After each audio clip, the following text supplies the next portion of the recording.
Hi. So, I feel like I got a little teaching moment.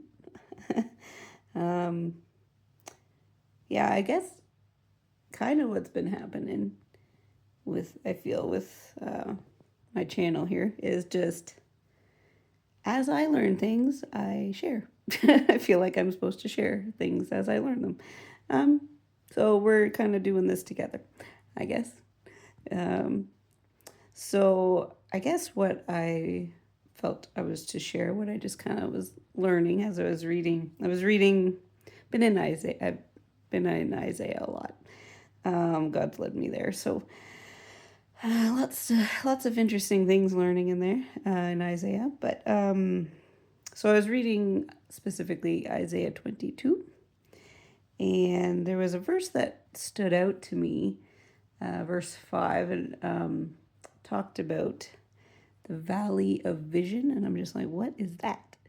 Um, so I was curious about what that was referring to. So I was looking that up, do a little research, and essentially it kind of refers to Jerusalem, and kind of means like a place where God reveals things. Like that's what the vision part typically means. And then but in this case, so it's like a place where God reveals things, but had become spiritually blind.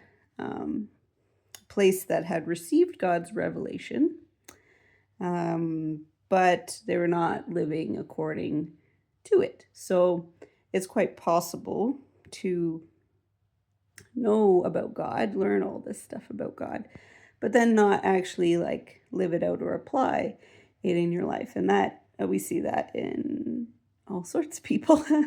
And I'm guilty of this in a lot of ways too. So, um, yeah, everybody there's that can know about God, but then not actually live it out. And that's why we get hypocrisy in the church, right? So, anyways, so yeah, I guess in this passage they were like focused on human-based solutions instead of relying on God. And I think in this one it was basically there was like Jerusalem was under attack or something.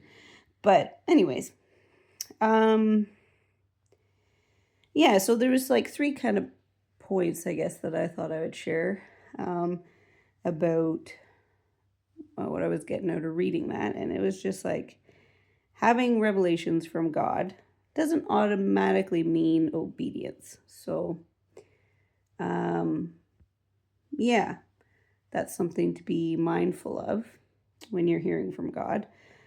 Being near holy things does not guarantee a surrender heart. And a person or community can have spiritual knowledge of God and still must miss what God is doing.